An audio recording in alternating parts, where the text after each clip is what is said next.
Hey guys, you're watching The Hidden Past, where forgotten stories find their fire again. The dumbest medieval rules still around today. The Hidden Past.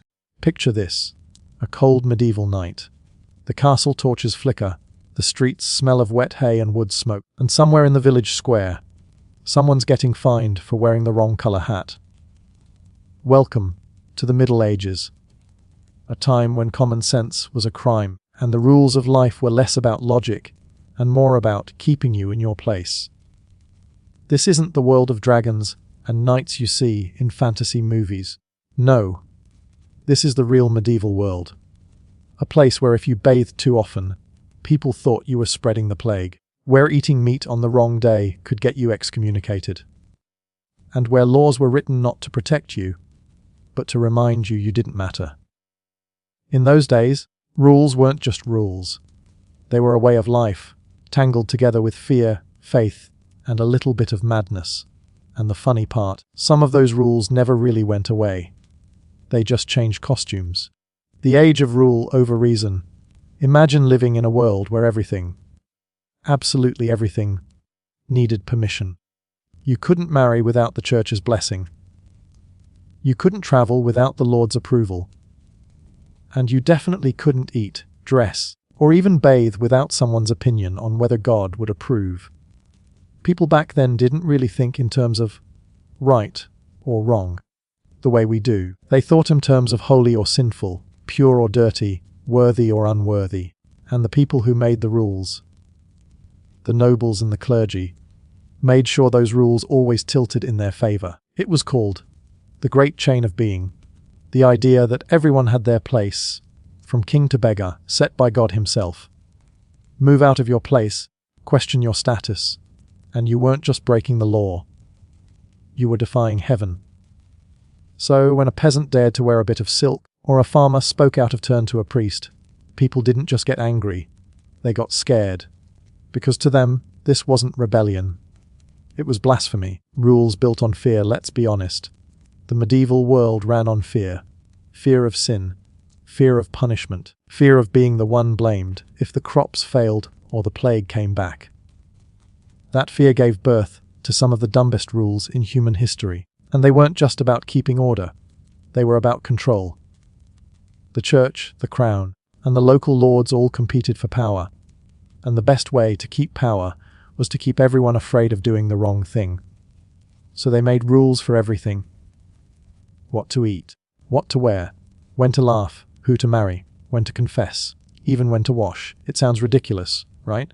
But back then, rules were how people made sense of a world they couldn't control. When lightning struck or disease spread, they didn't blame nature. They blamed someone breaking a divine rule. Taxed for being alive now. Here's where it gets funny. Medieval rulers could turn anything into a tax, and I mean anything. Want a window in your house? Pay the window tax. Want to light a candle? That's a candle tax. Want to grow a beard? Congratulations. That's a beard tax. Yes, really. You could be charged for having facial hair. The logic. If you can afford to grow and maintain a beard, you can afford to pay the king. Some people even got fined for not having a beard, because in some places, a clean, shaven man was seen as suspicious or untrustworthy. It was less about hygiene and more about hierarchy. Every rule was a reminder you belonged to someone else. A society built like a pyramid. Let's take a quick tour of the social structure. At the top, the king. Below him, nobles and lords who ruled land. Then came knights, clergy, merchants, and right at the bottom, peasants, who made up nearly 90% of the population. For the average peasant, life was basically a never-ending game of don't get punished. Work the land. Sure, but give half to your lord. Hunt in the forest. Illegal. That's the king's deer. Bake bread with too much salt. Fine. Complain about the fine. Bigger fine. You couldn't even choose your job. If your father was a blacksmith, guess what? So were you. Forever. And breaking those rules wasn't just dangerous. It was often fatal. Because justice back then wasn't about truth. It was about obedience. Sometimes, I think about how strange that must have felt. To wake up every day in a world where everything you did, from the clothes you wore to the way you prayed, had to be approved by someone above you. And yet, here's the weird thing. People didn't really hate it. They didn't know anything else. If you grew up believing that God himself wrote the rule book, why would you question it? The church, the ultimate ruler-maker, the church was the backbone of medieval life. It told you when to fast, when to feast, when to marry, and when to die. It even controlled time itself. With bells marking every hour of prayer, breaking church rules wasn't just a sin. It was social suicide. You could be excommunicated, which meant no one could talk to you, sell to you, or even bury you. One of the funniest parts, people believed that confessing your sins could reset your moral record, like hitting refresh. So you could break a rule, pay your fine or say your prayers, and get a clean slate. A perfect system for keeping both control and income flowing. And oh, they were creative with the rules. Some examples sound made up, but they were real. No bathing too often, because the church claimed it made you tempted by vanity. No wearing bright colors, unless you were rich enough to deserve them. No laughter during Lent. Joy was suspicious during holy periods. Can you imagine getting punished for laughing too loud? We like to think we've evolved, but let's be honest. We still do this in our own way. There are still dress codes, respectable behavior lists, and invisible lines that separate the powerful from everyone else. The only difference. Now, it's not a priest or a king setting the rules. It's society itself. The hidden theme, rules that never died. As we move through these stories, you'll see a pattern. Every ridiculous rule from the Middle Ages, every tax, every superstition, has a modern echo. We don't call them laws of God anymore, but we still live under invisible rule books written by status, image, and fear. Think about it. We mock the past for banning silk on peasants, but we still judge people for not wearing the right brands today. We laugh at their bathing bans, but some folks online still believe washing less is more natural. We roll our eyes at their window tax, but then we complain about paying for sunlight in the form of higher rent. The more you look at it, the more you realized. The dumbest medieval rules never vanished. They just got better at pretending to make sense. When rules replace thinking, one of the strangest things about the Middle Ages was how people stopped trusting themselves. They didn't make choices. They followed instructions. And that's exactly how those in power liked it. Rules became a shield, a way to avoid responsibility. If something went wrong, you could say, "Well, I just followed the rules." Sounds familiar, doesn't it? We still do that today. At work, in school, online. It's safer to obey than to think. But in the medieval world, that obedience wasn't just social. It was spiritual. Disobeying wasn't only dangerous, it was evil. So, when we look back and laugh at their silly laws, it's worth remembering that most people genuinely believed those rules were saving their souls. Examples that still sound unreal. Let's go through a few gems from the medieval rulebook. The kind that make you wonder if the lawmakers were joking or just bored. The window tax in some towns. Sunlight was taxable property. People literally bricked up their windows to save money. The candle tax. Candles were luxury items, so lighting too many could signal pride. A beard tax, because facial hair, apparently, needed divine supervision. Shoes with long toes, yes, even shoe shape was controlled. Too long and you were showing off. Each of these rules came with a lesson. Know your place. And the scariest part, they worked. People policed each other. Neighbors turned on neighbors. Everyone became part of the system that kept them down. Sometimes I imagine sitting in that old candlelit hall, surrounded by these lawmakers. Men in robes and armor, writing new ways to control people who just wanted to live. And I can't help but laugh a little, because we still have our own window taxes. They just come with fancier names. We still have our sumptuary laws. But now they hide in fashion trends and social pressure. We still have rules about how often you should wash, what you should eat, and who you should love, just wrapped in modern packaging. So maybe common sense was always a crime. Because thinking for yourself, back then or now, is the one thing rules can't control. Transition to next chapter. The medieval world was built on fear and control, and one of the easiest ways to control people was through what they wore. In the next chapter, we'll step into the bizarre world of sumptuary laws, where your clothing decided your worth, and breaking fashion rules could cost you your freedom. But for now, close your eyes. Imagine the glow of a medieval fire, the echo of distant bells, and the quiet whispers of rules that never really died, because in this world, common sense wasn't just rare, it was dangerous.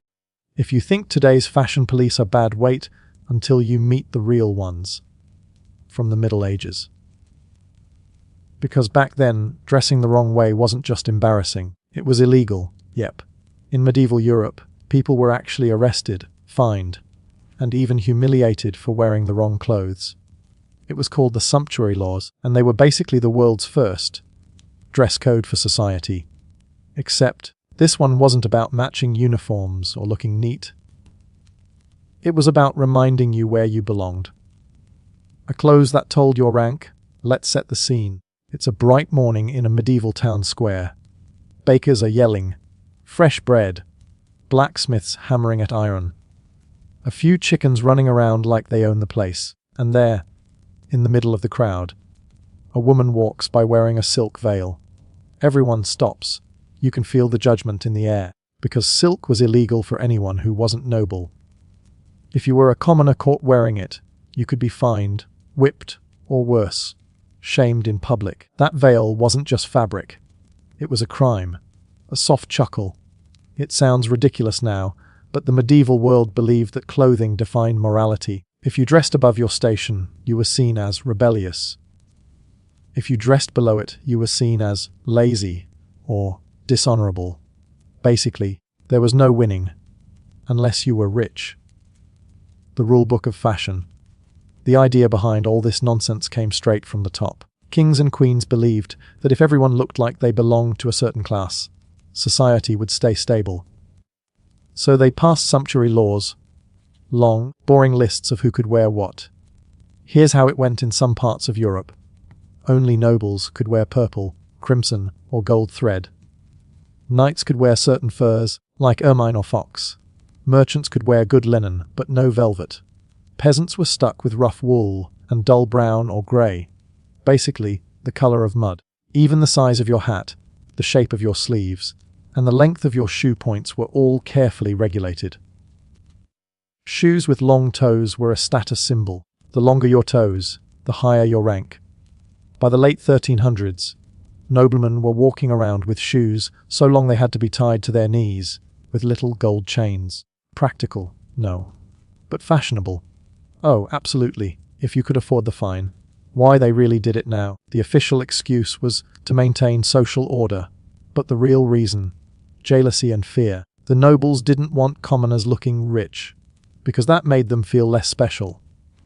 So, to protect their fragile pride, they made laws saying, "You can't wear what we wear." It's kind of like the medieval version of a blue check mark. If everyone could have it, it stopped being impressive. Fashion as control, but these laws went deeper than vanity. They were a way to keep people under control. If you can't dress like a noble, you can't pretend to be one. If you can't pretend, you can't mingle, marry up, or escape your class. Simple, cruel, effective.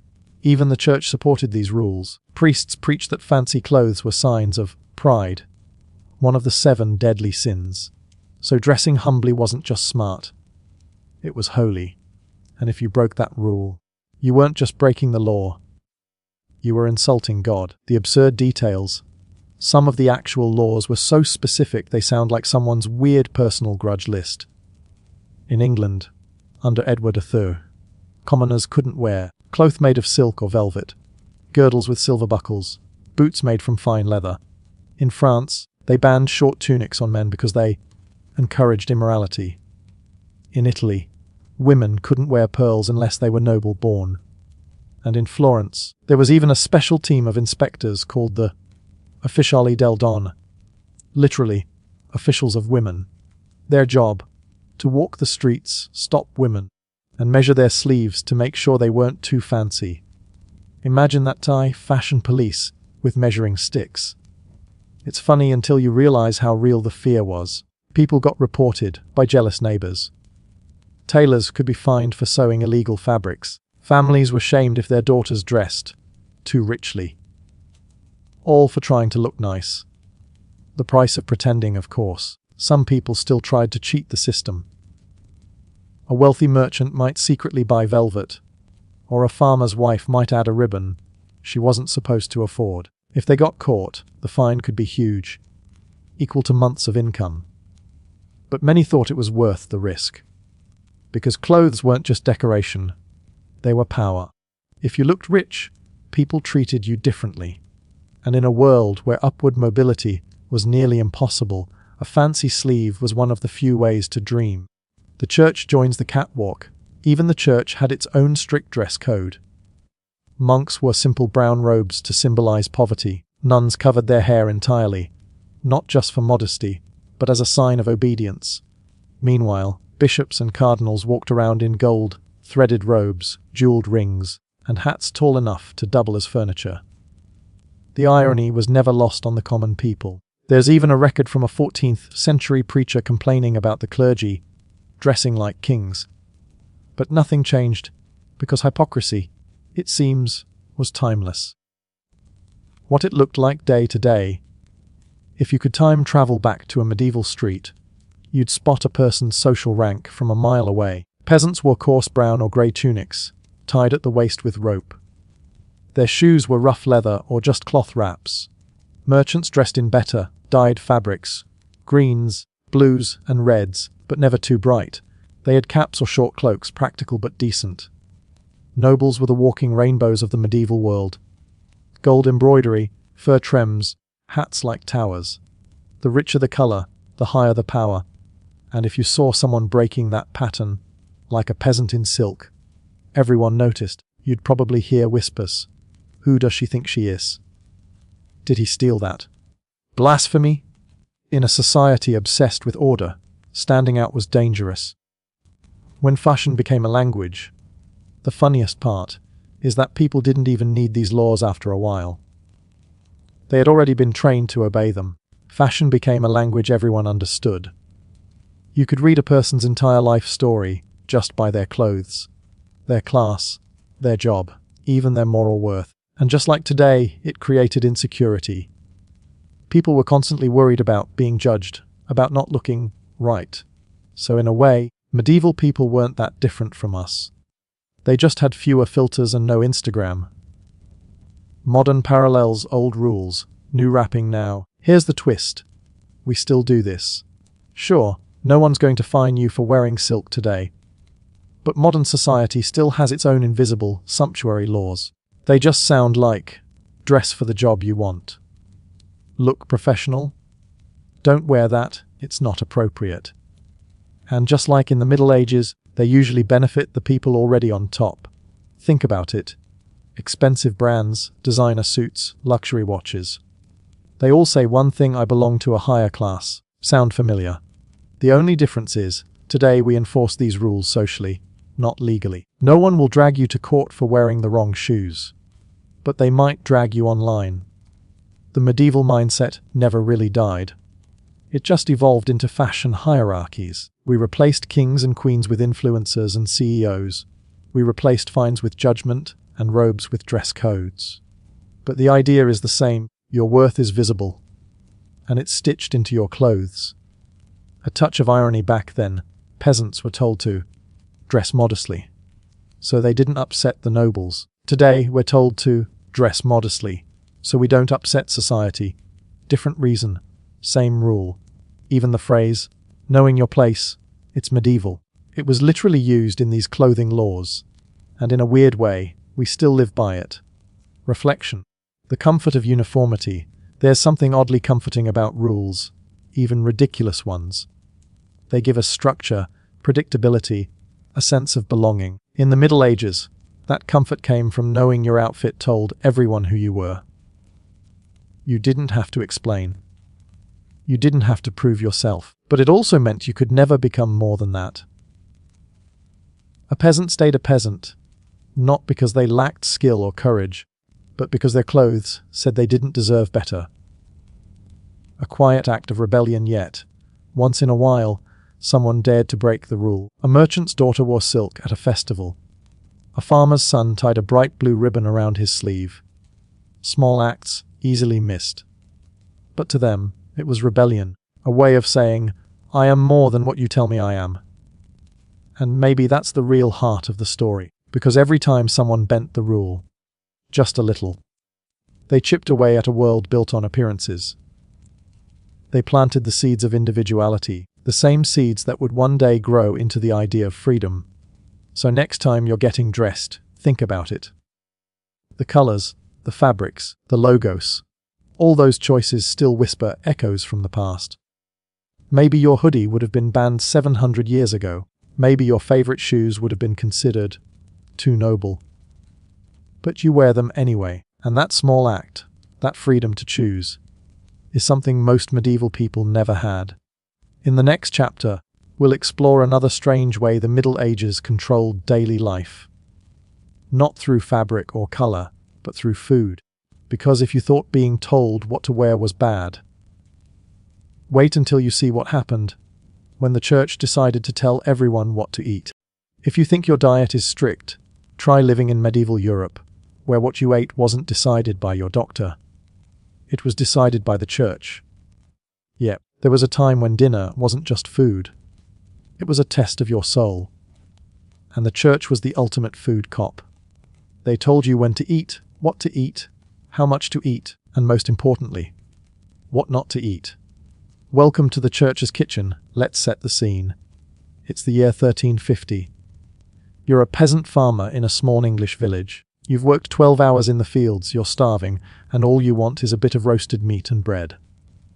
But, oh no, it's Friday. That means no meat. None. Not even a little bit. Why? Because the church said so.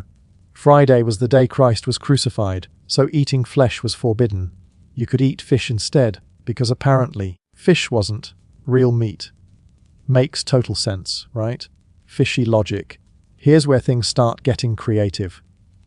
People loved meat too much to give it up completely, so the church started bending the rules. Just a little, with some wild interpretations. For example, the beaver was declared a fish. Why? Because it had a tail and lived in the water. Problem solved. Roast beaver for dinner, guilt-free. Same thing with barnacle geese. Monks claimed these birds grew out of driftwood in the sea, so technically they counted as fish. So yes, medieval monks were eating goose during fasting season, and calling it seafood. You have to admire the creativity. There's even a record of Pope Innocent III approving these loopholes. After all, if you could keep people obedient and full, that was good politics. How fasting ruled life. The church calendar was packed with fasting days. Depending on where you lived, people could spend nearly half the year avoiding meat. There was Lent, Advent, Ember Days, Rogation Days, and regular Fridays, all meat-free zones. It wasn't just diet, it was discipline. Eating was considered a spiritual act. Too much food was gluttony. The wrong food was sin. The right food, eaten at the right time, was salvation. Imagine living like that. Every bite you took came with moral judgment. The moral flavor of food. You see, in medieval times, food wasn't just nutrition, it was character. The church taught that certain foods affected your soul. Meat made you passionate, even lustful. Fish kept you calm and pure. Spices were seen as indulgent, too exciting for humble people. Basically, your diet determined your virtue. So if you were eating roasted beef and drinking wine on a holy day, people would whisper that you were sliding toward hell. But if you nibbled on dry bread and salted fish, congratulations, you were holy material. A soft chuckle. Of course, this moral system was also incredibly convenient for the upper class, because guess who could afford all the fancy fasting foods, like imported fish, almond milk, or exotic spices? Not the peasants. While the poor ate boiled turnips and barley, the nobles were enjoying expensive, holy meals that followed the rules technically, but tasted amazing. The church and the food industry Believe it or not, the church became one of the biggest food suppliers in medieval Europe. Monasteries owned huge fish ponds, vineyards, and farmlands. They made wine, cheese, and beer, all while preaching modesty and fasting. So while they told peasants to avoid pleasure, they were feasting behind abbey walls on 10 different kinds of fish stew. It's almost impressive. Medieval monks were basically the original food influencers. Strict on camera, but off-screen. Private banquets. Rules that got ridiculous now. Some of these dietary laws went to absurd lengths. In some towns, you couldn't even cook meat if the smell might tempt your neighbors. Imagine getting fined for your barbecue aroma. During Lent, people avoided eggs, milk, and cheese, so creative cooks made fake versions using almonds and oats. The rich, of course, had elaborate substitutes: fish bacon, fish sausages, even fish pies that looked exactly like meat. The church pretended not to notice, because if the people kept obeying the rules, even loosely, everything stayed under control. Every meal was a ritual for the average person. These food rules shaped daily life. Before every meal came prayer. Every festival had its own approved dishes. Every fast had a list of forbidden ingredients. Food became a kind of religion inside the religion. And because the church calendar controlled time itself, your appetite was on a schedule made by priests. It's strange to think about, isn't it? That people spent centuries eating according to someone else's moral code. Science, what's that? Now, part of the problem was that medieval people didn't really separate religion and science. They believed the body was a reflection of the soul. So if you sinned, your health would suffer. Doctors used church-approved Huma theory, which said the body was made of 4 elements: blood, phlegm, yellow bile, and black bile. Certain foods were supposed to balance these elements. Too much red meat, you'd become hot and angry. Too much cold fish, melancholy and lazy. So not only was the church deciding your meals, medieval medicine agreed with them. No wonder people never questioned it. Eating was never simple. Imagine trying to invite friends over for dinner back then. Hey, want to come over Friday? Can't. Fasting day. Saturday. Still fasting. Sunday. Only if we eat fish. It was like every day was a religious challenge, and people took it seriously. Breaking food laws could mean fines, confession, or even public penance. Standing outside the church with a sign saying, "I ate meat on Friday." Imagine being shamed by your entire village for a sausage. Meat, morality, and class. Here's another twist. Meat wasn't just about food. It was about status. The rich ate meat regularly, even during fasting, because they could afford loopholes. The poor were mostly vegetarian by poverty, not by choice. So, ironically, the church's rules ended up blessing the diets of the wealthy, while calling the poor virtuous for eating bread and porridge. It was a strange kind of moral recycling system. Drinking for holiness now. You might think the church banned alcohol too, but nope. Beer and wine were considered safe and even holy. Water was risky, full of disease. So everyone drank mild ale, including children. Monks brewed beer and claimed it was part of their fasting diet. Some monasteries made beer so rich and filling that it was basically liquid bread. During Lent, that was allowed. After all, it's not meat. So yes, medieval monks invented the loophole that justifies beer as liquid fasting. And honestly, respect. Festivals of food and faith, of course. Not every rule was strict.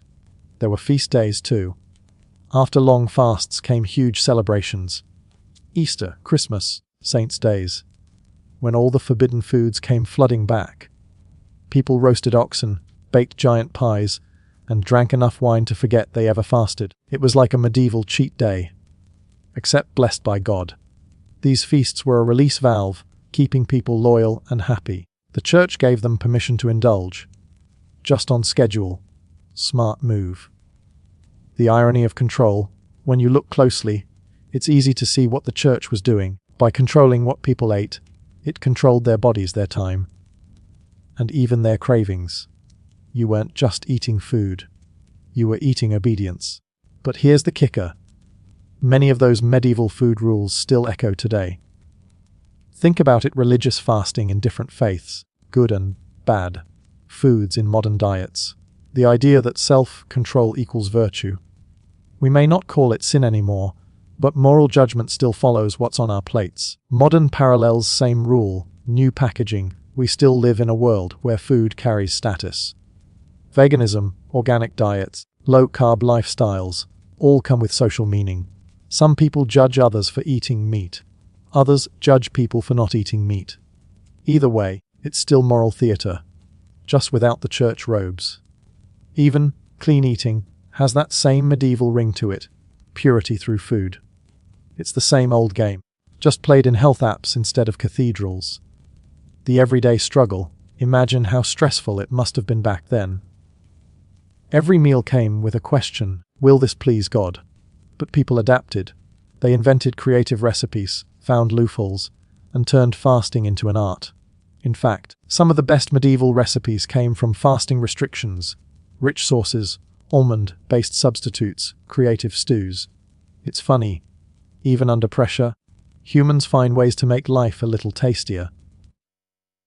The sweet side of faith, for all the absurdity, there was something beautiful about it too. Fasting brought communities together. People cooked for each other, shared food, prayed before meals.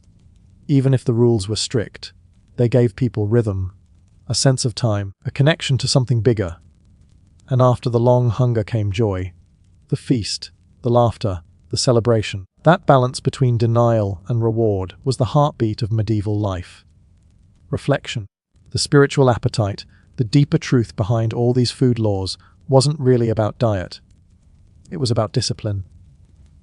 The church believed that if you could control your hunger, you could control your soul. That physical self-control led to spiritual strength.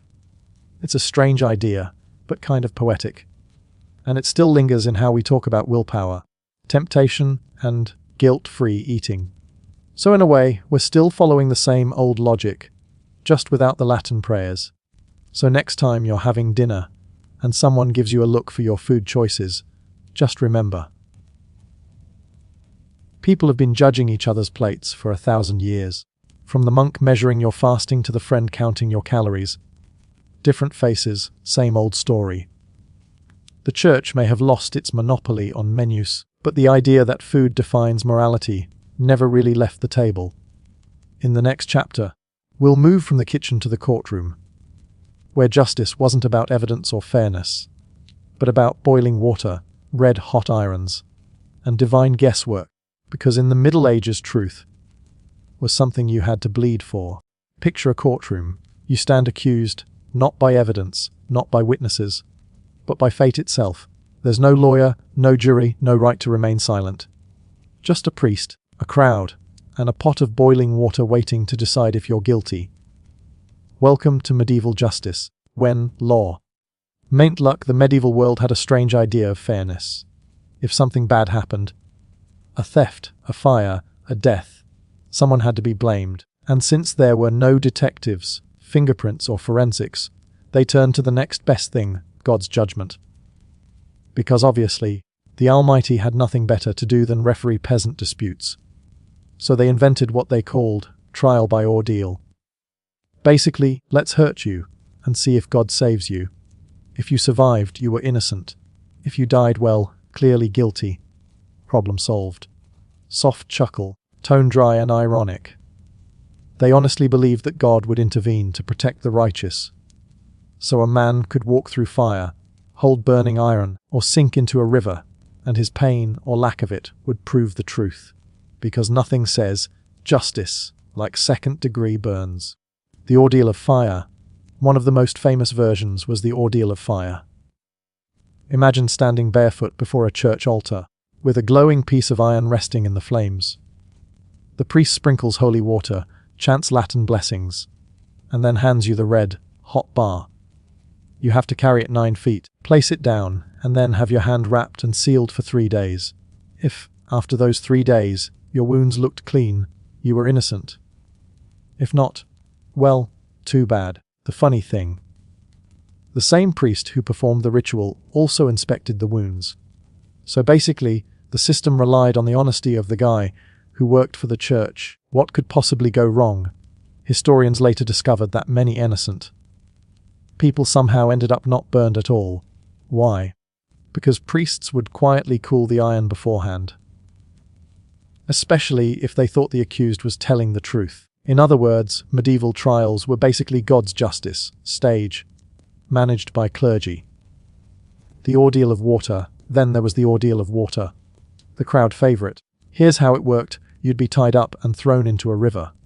If you floated, you were guilty, because the holy water rejected you. If you sank, you were innocent, because the water accepted your purity. Of course, by the time they fished you out, innocence didn't help much. So yes, medieval law literally rewarded people for not drowning. There are recorded cases of entire towns showing up to watch. It was half justice, half entertainment, like a courtroom crossed with a circus. And you know what's worse? Some of those tests survived in spirit for centuries. Even during witch trials in the 1600s, they still used water ordeals. Because nothing ever goes out of fashion like common sense. The trial by combat, justice with swords. Now, if water and fire weren't dramatic enough, there was another favorite trial by combat. Two people would literally fight to prove who was telling the truth. The idea was simple. God would protect the righteous by making sure they won. No lawyers, no evidence. Just armor, swords, and divine refereeing. It didn't matter if one man was a trained knight and the other was a farmer. The church said God would balance the odds. Spoiler, he rarely did. There's an actual case from 1386 in France. A knight named Jean de Carriages accused another man of assaulting his wife. The king allowed a public duel to decide the case. They fought in front of the royal court. Thousands watched. De Carriages killed his opponent, and his victory was seen as proof from God that he told the truth. If he'd lost, his wife would have been burned alive for false accusation. Imagine that pressure. When even women fought in Germany, trial by combat sometimes included women, but with special rules. To make it fair, a woman would be given a sling or rock in a sack. Her male opponent had to stand waist deep in a hole, armed with a club. If she won, he was guilty. If he won, she was guilty. So basically nobody won. It was brutal, absurd, and yet somehow official law. And you thought modern court cases were dramatic. God as the ultimate witness. The real logic behind all this was medieval theology. People believed God controlled everything. Every flame, every wound, every sword strike. So why bother with logic or investigation when heaven could decide? The church approved it because it reinforced their power. Only priests could bless the water, the iron, or the duel. Justice, quite literally, flowed through the church. And if you think about it, that's brilliant politics. It made the church judge, jury, and cosmic referee, all in one. When animals went to court. Now let's talk about maybe the most absurd chapter in this entire system. Animal trials. Yes, you heard that right. Animals could be arrested, prosecuted, and executed for crimes. There are real records. Pigs, goats, roosters, even insects were put on trial. Why? Because if an animal killed someone or destroyed crops, the church said it must be punished to restore divine order. In 1386, a sow in France was dressed in human clothes and publicly hanged for killing a child. Witnesses were required. The trial had lawyers, one for the prosecution and one defending the pig. The defense tried to argue that the animal acted from instinct. The judge disagreed. The pig was executed. It sounds ridiculous now, but to them, it was deadly serious. They believed sin could infect the land, even through animals. So punishing the beast was a form of cleansing. Imagine being a medieval chicken and hearing you've been summoned to court. Justice without logic. The truth is, medieval trials were never about finding the truth. They were about keeping order. The rules were built to remind people, you don't question the church, you don't question fate, you don't question your place. It was a theater of obedience dressed up as law. And that's why the dumbest rules survived. Because they made people feel like justice was being done, even when it wasn't.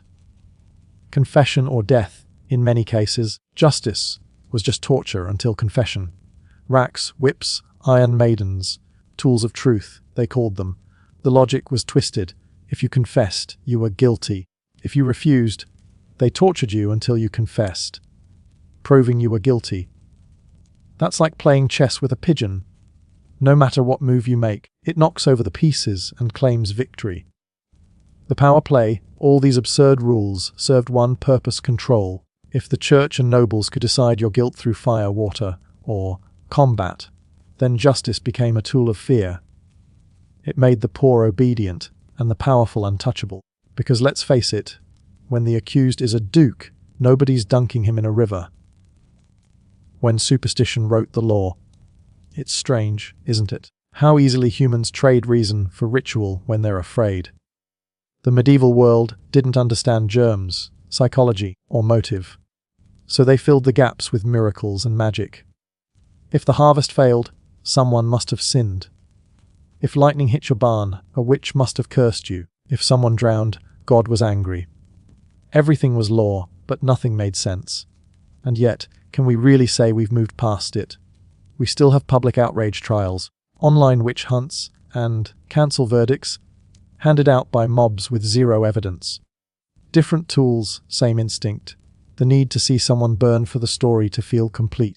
The long shadow of absurdity. By the late Middle Ages, even kings began realizing how dumb this all was. Trial by ordeal was officially banned by the Pope in 1215. Though it took centuries to fade away, it was replaced by something equally terrifying: bureaucracy. Paperwork instead of hot irons, which, to be fair, hurts in its own way. So yes, humanity learned to stop boiling people alive for justice. But the idea that authority decides truth, that part never really died. We just replaced God's will with the system, and both can be equally mysterious. Modern echoes today. You still hear traces of those absurd trials. Let fate decide. Swear on the Bible. Face the court of public opinion. We may not call it divine judgment anymore, but deep down, we still crave the comfort of seeing the innocent spared and the guilty punished, even if the method makes no sense. It's human nature. Medieval justice wasn't about truth. It was about fear, faith, and theatre. It reminded people that power didn't need logic, only ritual. And that's what made it so dangerous and so fascinating. So next time you hear someone say, "Life isn't fair," remember, at least you're not proving your innocence by holding a red, hot iron. In the next chapter, we leave the courtroom behind and step into something far stranger. A world where even your thoughts, your laughter, and your dreams could be crimes. Because in the Middle Ages, freedom wasn't about what you did, but about what you dared to think. If you ever complain that modern law makes no sense, try being on trial in the Middle Ages, where your innocence was proven by boiling water and your lawyer was basically God. Welcome to the medieval courtroom, where logic came to die and superstition held the gavel. Act like the law that laughed at logic back then. Law wasn't about truth or evidence. It was about belief. People didn't trust human reason. They trusted divine intervention. If something bad happened, someone had sinned. If someone lied, God would expose them. Somehow. So instead of investigations or juries, people turned to trial by ordeal. The word ordeal actually meant judgment from God. And honestly, the name fits perfectly. Because the experience was pure hell. A fire crackles, faint chant of monks in the distance. Let's say you were accused of theft. Maybe your neighbor's cow wandered off and someone saw you near it. That's all it took. The priest calls the villagers together. Everyone gathers outside the church. Candles, torches, whispers. You're brought forward in rags, trembling. The priest sprinkles holy water over a pot of boiling liquid and says, "If he is guilty, the Lord will mark him." You dip your arm into the pot and pull out a stone. If your burns heal clean, you're innocent. If not, well, your trial's over. They'd call it justice. You'd call it insanity. Imagine this. You're standing barefoot before an altar. The priest blesses a piece of iron in the name of the Holy Trinity, then pulls it from the fire. Glowing red, almost white, he turns to you and says, "Walk 9 paces carrying this iron, for the Lord shall protect the innocent." Everyone watches in silence. You take a breath, close your eyes, and grab it. For a few seconds, all you can hear is your own screaming. When it's over, your hand is wrapped in linen, sealed with wax, and you're told to wait 3 days. On the third day, the priest unwraps it in front of the crowd. If the wound looks clean, you're declared innocent. If it's festering or blistered, guilty. Because clearly, God also worked as a dermatologist. Of course, the miracles were often stage-managed. If a priest believed you were telling the truth, he might secretly cool the iron or shorten your steps. If not, well, better start praying. In some records, miraculous acquittals were surprisingly common, especially for nobles or people who donated generously to the church. Coincidence? Probably not. The ordeal of water, sink, or sin. Now, if you thought the fire ordeal was bad, try the ordeal of water. This one was especially popular for accused witches and thieves. The idea was simple: holy water was pure. So if it rejected you, you were guilty. If it accepted you, meaning you sank, you were innocent. So yes, if you drowned, congratulations, you passed the test. It was a perfect example of medieval logic. Damned if you float, doomed if you don't. Witnesses described these trials as public spectacles. People would cheer as the accused were tied up, blessed, and tossed into rivers. And if the accused drowned, well, the priest would solemnly declare that their soul was pure. Very comforting. In some towns, they'd even build platforms just for these rituals. Half courtroom, half carnival. If Twitter existed back then, it'd be trending as Fef Justice Bisplash. Trial by combat, the original Fight Club. Now, when boiling water and drowning weren't exciting enough, Europe came up with trial by combat. Because obviously, God loves a good duel. 2 people would literally fight to prove who was telling the truth. If you won, God had blessed you. If you lost, well, guess you weren't as righteous as you thought. This idea spread fast, especially among nobles. It was the medieval version of a courtroom drama, except with more bleeding. One of the most famous duels happened in 1386 France. A knight named Jean de Carriages accused another man, Jacques Legris, of assaulting his wife. The king allowed a trial by combat.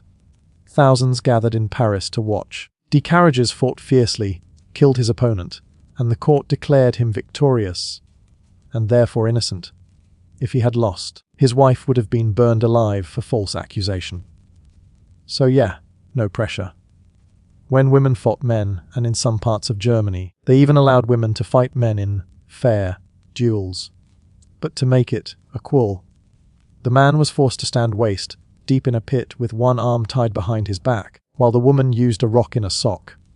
If she won, the man was guilty. If he won, she was guilty.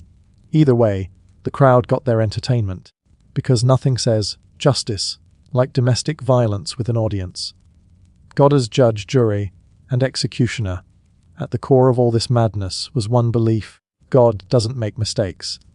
If you were innocent, he'd save you. If not, he'd expose you. So the church became the official middleman between heaven and humanity. Only priests could bless the fire, water, or weapons. That meant only priests could make justice official. It wasn't just religion, it was power. Power over fear, power over fate. And fear was the best obedience tool ever invented. You couldn't argue with the results, not because they made sense, but because arguing with the church was like arguing with God himself. And that never ended well. The pig who went to court now. If you thought these trials were only for humans, think again. The Middle Ages loved justice so much that they started putting animals on trial. Seriously.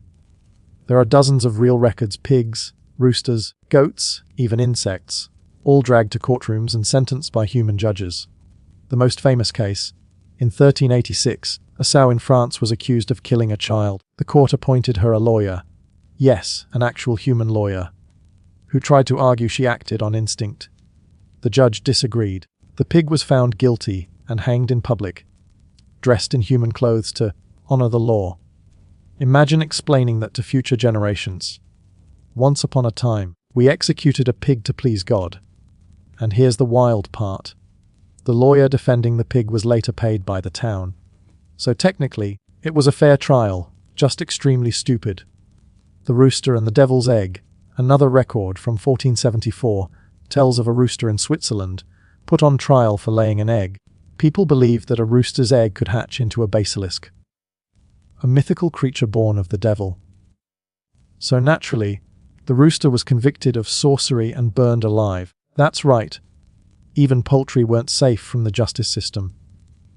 And if you're wondering whether anyone ever defended insects, yes, locusts and rats were occasionally taken to ecclesiastical court for destroying crops. Priests would summon them to leave the area when the pests didn't respond. Because, they're bugs. The court would excommunicate them. That's right. The medieval church literally tried to banish bugs from heaven. Punishment or performance at its core, medieval law was performance art. The goal wasn't fairness, it was fear. People needed to see justice being done, even if it made no sense at all. Trials became public theatre, a show of divine order, a reminder that the system worked and that rebellion meant damnation. In a world where life was short, brutal, and confusing, having any explanation felt comforting, even if it came with boiling water and hangings. And maybe that's the saddest part. People didn't want cruelty. They wanted certainty. They wanted to believe that someone, even God, was watching, keeping the balance, punishing evil, rewarding good. But when humans start playing God, it never ends well. Torture as truth serum. When ordeals started losing popularity, Europe found a new method to find the truth: torture. Racks, thumb screws, branding irons, each tool designed not for justice, but for confession. Because if you screamed, yes, it meant you were guilty. And if you didn't, they'd keep going until you did. It was foolproof for the torturer. Imagine a medieval detective saying, "Good news, my lord, he confessed after we removed his fingernails." And the judge nods solemnly. Ah yes, divine truth. Torture chambers became standard parts of court buildings, and the church justified them as purification. The pain was meant to cleanse the soul before judgment. So even when they killed you, they called it mercy. Justice for the spectacle, executions became public rituals, part punishment, part festival. Townspeople gathered, vendors sold food, children sat on their fathers' shoulders to watch hangings. The condemned were paraded through the streets, priests walking beside them, chanting prayers, and the crowd would cheer, not out of cruelty, but relief. Because justice, no matter how twisted, felt like safety. Better him than me. You could say medieval justice was less about law and more about psychology. It was a system built on fear, spectacle, and faith. And it worked because everyone believed in it. How nobles avoided justice. Of course, not everyone faced the same risks. If you were rich, you could buy your way out of most ordeals. Nobles had private judges, lighter punishments, or honor duels. They called it trial by peers, meaning rich people judged other rich people. So while peasants were burned or drowned, nobles were politely fined. God's will, apparently, had different price tiers, and we still wonder why revolutions happened. The slow end of madness eventually. Even the church got embarrassed. By the 1200s, some scholars started whispering, maybe, just maybe, God doesn't decide guilt based on fire. In 1215, the Pope officially banned ordeals. It took centuries for them to disappear completely, but that was the beginning of actual evidence-based trials. Not great, but better than, let's see if he floats. The new system replaced divine judgment with bureaucracy. Paperwork, seals, signatures. It didn't hurt physically, but spiritually, it was still torture.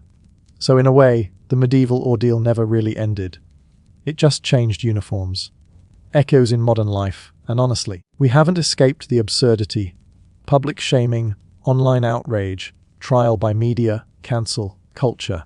They're all modern versions of the same instinct. We love watching people suffer for justice. We love the spectacle. We love the feeling that order is restored. It's the same show, just new technology, new fire, new crowd. The philosophy of fear, maybe the real lesson of medieval law, is that fear makes people accept anything. When you're scared of sin, of hell, of chaos, you'll believe the iron bar can speak for God. You'll accept that drowning can prove your innocence. Because it's easier than facing the truth that sometimes bad things happen for no reason, and no ritual, no priest, no punishment can truly balance that. A closing scene. So next time you think your boss is unfair or the system feels rigged, just be grateful you're not proving your honesty by carrying red hot iron in front of a chanting priest. Because once upon a time, that was what passed for law, and as absurd as it sounds, those rules shaped our world, our courts, our punishments, even our idea of fairness. All built on fear, dressed in faith, and passed down as tradition. In the next chapter, we'll explore a world even more invisible, where the crimes weren't in your actions, but in your thoughts. Because in the Middle Ages, the greatest rebellion wasn't breaking the law, it was thinking for yourself. If you think love today is complicated, just wait until you hear what counted as romance in the Middle Ages. Because back then, marriage wasn't about love, and love was often a crime. Welcome to a time where the church wrote the dating rules, where priests preached desire as sin, and where even your wedding night was part of your neighbor's business. This was the age when hearts weren't free. They were regulated. When marriage wasn't yours to choose. Let's start with the obvious. In the medieval world, marriage wasn't about happiness. It was about property. Two families joined not for love, but for land, wealth, or alliance. A daughter was a dowry, not a dream. A husband was a deal, not a partner. The church called marriage a holy sacrament. But what it really meant was control. If you were a peasant, you needed your lord's permission to marry. Because your labor, your children, and even your wife's womb belonged to him in one way or another. If you were noble, you married who your parents told you to, even if you'd never met them. And if you dared to say no, that wasn't rebellion, that was sin. In fact, by the 12th century, the church started demanding that marriages be performed in front of a priest. Not because priests loved romance, but because they wanted to make sure they controlled the contract. Secret marriages, known as clandestine marriages, became a massive headache for the church. Couples would sneak into barns or gardens, whisper vows to each other, and say, "We are married before God." The church hated that, because love outside their rules was dangerous. The rules of consent, and confusion. By 1215, the Fourth Lateran Council declared marriage was only valid if both people consented. Sounds progressive, right? Except they also said you had to prove it publicly. So the church began the custom of banns. For 3 Sundays before a wedding, your names were announced in church, so the entire village could object if they knew of any reason you shouldn't marry. It was like posting your relationship on Facebook and letting everyone comment. This you. If anyone objected, even out of jealousy, the whole ceremony could be delayed for months. And of course, priests loved finding reasons to object. Were you related by blood within 7 degrees? That's basically everyone in your village. Or were you once engaged to someone else, even unofficially? Then sorry, you're technically committing adultery. It was love by paperwork, a union not of souls, but signatures. The first wedding industry. You might think modern wedding rules are new, but medieval Europe was the original wedding business. There were dress codes, church fees, and even laws about how fancy your wedding feast could be. In some towns, if your family served more than 3 courses, you could be fined for showing off, and brides couldn't wear gold or silk unless they were nobility. Peasants who tried to look too rich, accused of vanity, or worse, witchcraft. So even on your wedding day, you had to stay in your lane. But despite all the control, people still fell in love, and that terrified the church. Because love, real, raw, human love, couldn't be regulated. Forbidden love, when passion became sin. If 2 people loved each other outside marriage, it wasn't called romance. It was fornication. If they were married but loved someone else, adultery. And if they loved someone the church didn't approve of, heresy. In some cases, adultery was punished by flogging or public humiliation. Women caught with lovers could have their hair shaved off, and be paraded through the streets. Men, if noble, were often fined, because money, apparently, made sin more forgivable. It's funny, people say, love is blind, but in the Middle Ages it was also taxed, tried, and sometimes burned. Courtly love, the rebellion of romance, but not everyone accepted that cold version of marriage. Around the 12th century, poets in southern France started writing about a new kind of love, finma, or courtly love. It was emotional, forbidden, poetic. The idea that love should be pure, spiritual, and often impossible.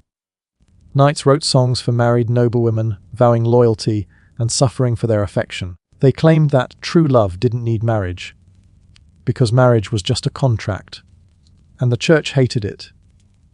Because courtly love made desire beautiful, while religion said it was shameful.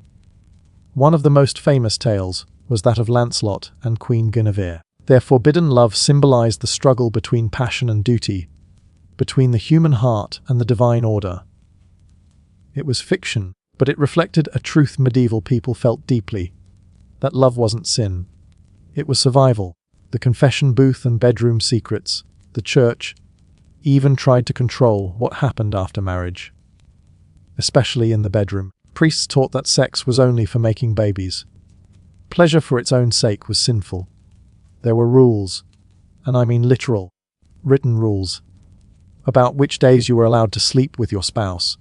No intimacy on Sundays, no intimacy during Lent, no intimacy during pregnancy or menstruation. By some calculations, there were over 270 days a year when you were expected to abstain. Basically, your love life was on a divine schedule. Imagine needing a priest's calendar just to plan your honeymoon. Even certain positions were outlawed, because they were considered unnatural. Missionary position was called the Christian way. Anything else could be punished as lustful. So yes, the church literally had opinions on your personal geometry, the power of virginity, and then there was the obsession with virginity. For women, purity wasn't just a virtue. It was currency. A bride's virginity was proof of family honor. If it was questioned, the marriage could be annulled, dowries lost, and reputations destroyed. People even created bizarre rituals to prove chastity. Blood-stained sheets after the wedding night were displayed as public evidence. If you didn't bleed, that could become a trial of its own. Behind all the poetry and ceremony, there was a quiet cruelty, a system that turned love into surveillance. You weren't just expected to behave, you were expected to feel correctly.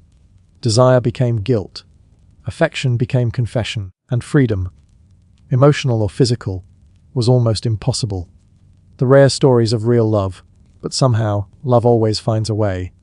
There are old letters, hidden in archives, written between medieval couples who truly loved each other. Tender, nervous, secret. One wife in 14th century England wrote to her husband, "My heart is breaking for I miss your voice more than bread." It's so human, so real. A tiny rebellion in ink, because even when every rule said, obey, people still whispered, I love you. That's what makes medieval love stories haunting. They weren't fairy tales. They were acts of courage. To love someone freely was to defy the system. And in that defiance, there was something holy, more holy than any sermon. The church's paradox, it's strange. The same church that condemned lust also romanticized divine love. Nuns wrote letters to Christ as if to a lover. Monks described the soul's union with God in language that was deeply emotional, even erotic. So while human love was shamed, spiritual love was celebrated. They didn't realize, or maybe they did, that both came from the same place. The same human hunger to connect, to belong, to feel alive, echoes in modern morality. And here's where things get interesting. Many of those medieval ideas still echo today. The idea that women's worth is tied to purity, that marriage equals morality, that love outside the approved model is wrong. We've changed the costumes, but the script still lingers. You can hear it in judgmental gossip, in the shame people still feel over desire, in the rules society still quietly enforces. Medieval control, modern packaging. The Middle Ages may have ended centuries ago, but the walls they built around love, those are harder to tear down. because once control becomes tradition, it hides in plain sight. So tonight, if you ever feel like love is too complicated, remember, it used to be illegal. And yet, people still found ways to love anyway, in secret gardens, in hidden letters, in glances across candlelight. They risked everything just to feel something real. And maybe that's what makes love timeless. No rule, not even 1,000-year-old law, can stop the human heart from wanting to be free. Sometimes it's hard to imagine that something as natural as love once needed permission slips, that two hearts could want each other and still have to ask a priest first. But that was life in the Middle Ages, where even your feelings were political. Marriage as a business contract. The deeper you look, the more marriage starts to look less like romance and more like a merger agreement. Among nobles, weddings were literally about power and property. Kings married princesses to unite kingdoms. Dukes married daughters to secure armies. Even minor knights married strategically. A small castle here, a handful of acres there. Love didn't enter the equation. In fact, it was seen as a danger. Emotions were unpredictable. They caused scandals. And scandals risked alliances.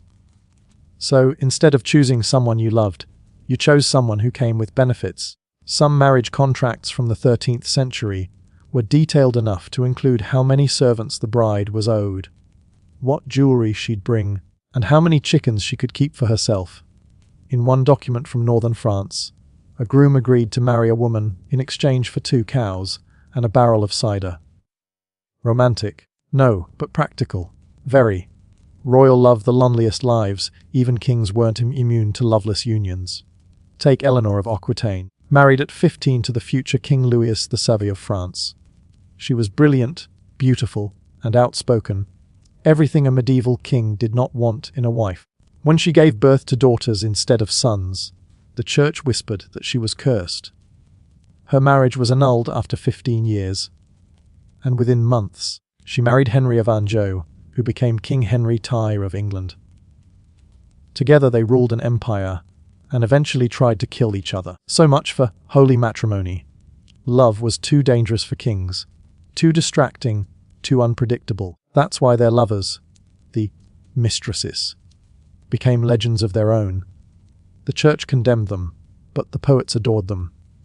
Because those forbidden relationships, those private moments of rebellion, they were the only time a king or queen could truly feel human. The double standard now. Here's where it gets uglier. Men and women were not judged equally, not even close. If a man cheated, it was called weakness. If a woman cheated, it was called evil. Noblewomen could lose everything, titles, lands, even their lives, while noblemen could flaunt mistresses publicly and still be considered honorable. The church often said women were the gateway to sin, the daughters of Eve who tempted men from righteousness. So every rule about morality was written to control them. In sermons, priests described women as vessels of temptation. They warned men not to trust beauty, not to be seduced by the devil's perfume. And yet, the same church painted the Virgin Mary as the symbol of purity and compassion. Women had to be either saint or sinner. There was no middle ground. Marriage for widows and second chances. If you were widowed, things got complicated. A widow was technically free, no longer bound to her husband's authority. But too much freedom was suspicious. So many towns required widows to remarry within a year or risk losing their property. If she chose not to remarry, people whispered, she must be immoral. And if she did remarry too soon, they said, she must have plotted her husband's death. You couldn't win. There were even bizarre mourning laws. A widow had to wear black for a year, avoid public feasts, and in some areas could be fined for laughing in public. Because apparently, even joy had an expiration date.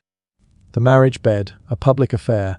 We talked earlier about the church's control over intimacy. But you might not believe how far it went. In some medieval regions, after the wedding ceremony, the entire community escorted the couple to their bedroom. This was called the bedding ceremony. The couple would lie down, fully clothed, while witnesses watched and said prayers. Sometimes, The priest sprinkled holy water on the bed, and in certain noble courts, the couple was actually expected to consummate the marriage while witnesses waited outside the curtain, because privacy, apparently, was for sinners. Imagine your wedding night being part of the town's entertainment. That was the medieval idea of accountability. If everyone saw it happen, then it was real. It wasn't about intimacy, it was about proof. Love across classes, but the cruelest rule of all was that love between classes was forbidden. If a noblewoman loved a peasant, it was scandal.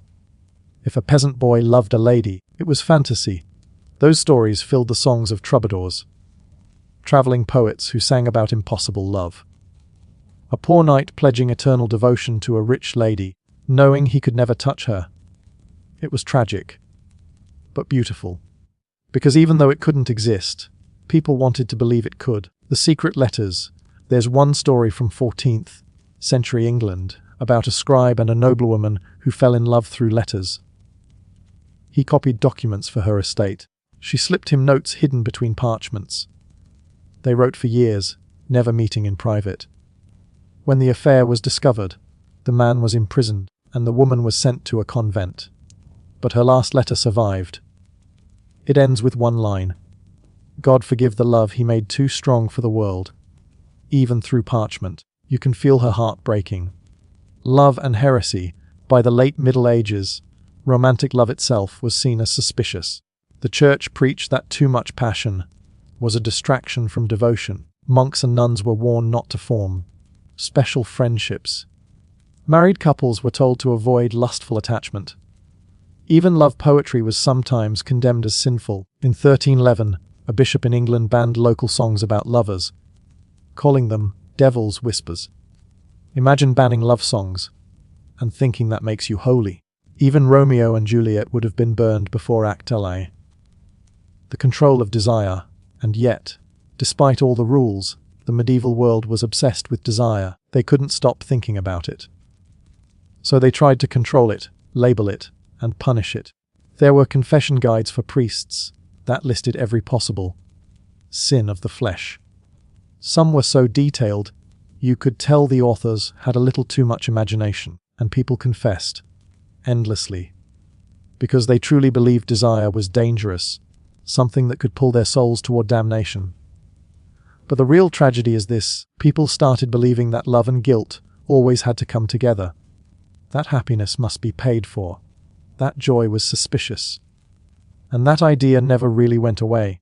The rise of romantic martyrdom. By the 15th century, romantic suffering became fashionable.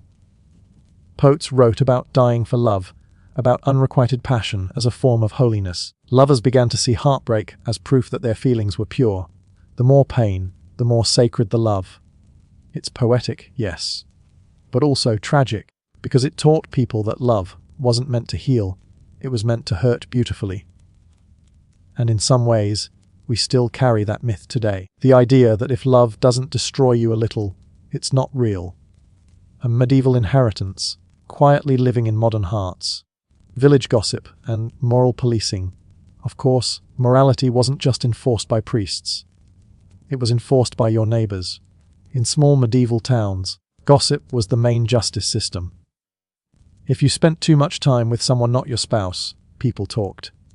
If a woman walked alone too often, people whispered. And if an unmarried couple was caught together at night, they could be dragged before the local court and fined for fornication by suspicion. Not proven, not witnessed, just suspected. Even then, people loved drama. Only difference: no smartphones, just church bells. The convent and the choice for women who refused marriage. There was only one respectable option: the convent. Becoming a nun meant safety and silence. It meant escaping a life of arranged marriages, but also surrendering your freedom in another way. Inside convent walls, you lived in service to God, cut off from the world, often from your own family. But for some women, it was worth it. It was the only place they could read, write, or make decisions without a man's permission. So in a strange way, the convent became both prison and sanctuary. When love met faith. There's a letter from a 13th century nun named Heloise, written to her former lover, Abelard. a brilliant philosopher who became a monk. Their love story began in secret, ended in tragedy, and was remembered for centuries. Heloise wrote, "Men call me chaste, though my heart still burns." She lived her whole life serving God. But her letters show a woman torn between faith and love, between obedience and memory. It's one of the most human voices we have from that time. Love, law, and legacy. By the end of the medieval era, love and marriage were completely fused with law. You couldn't simply love someone. You had to do it legally, publicly, correctly. And that structure became the foundation of Western ideas about relationships. When you hear phrases like proper love, respectable union, or good woman, you're hearing echoes from those centuries. They shaped our vocabulary for affection and our guilt about desire. We've built freedom since then, but not fully, because deep down, many still believe love must follow rules. That there's a right way to love, and everything else is wrong. It's the same ghost, just wearing modern clothes. So imagine a medieval woman looking out a small stone window, hands clasped, wondering what it would be like to love without fear. She'll never know. But she'll write a prayer, and in that prayer she'll hide a poem. A poem that says, quietly, "I loved once. It was enough."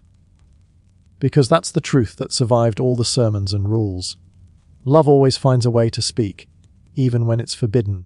And maybe that's the miracle, that something as fragile as affection could survive centuries of control. No law, no priest, no punishment could silence it completely. Love endures, not because it obeys, but because it refuses to. In the next chapter, we'll leave the chambers of the heart and step into the fields, where even your work, your clothes, and your meals were ruled by law. Because in the Middle Ages, every breath was under supervision. The medieval day began not with an alarm clock, but with a bell, a church bell, loud, relentless, telling you it was time, not to live, but to obey. Because in the Middle Ages, your day wasn't yours. Every hour had a rule, every job had a prayer, and every action, no matter how small, was watched by your Lord, your priest, and, supposedly, by God himself. Morning bells and holy time, the first bell, called matins, rang before sunrise. It meant monks were already chanting psalms in the cold, dark chapel, their breath fogging the air as they prayed half asleep. For villagers, it meant one thing: time to work, and before you touched a plough or stirred the fire, you crossed yourself. Because even that was regulated. The church said every good day began with a sign of devotion. Then came prime, terce, sext, none, vespers, and compline. 7 bells for 7 prayers. Your entire life was broken into holy chunks of time. Every few hours, you had to stop and pray, even in the fields, even if your hands were covered in mud. And if you didn't, it wasn't just laziness. It was sin. The rhythm of work. Picture a village at dawn. Smoke curling from thatched roofs. Cows mooing, hens clucking, a dog barking at nothing.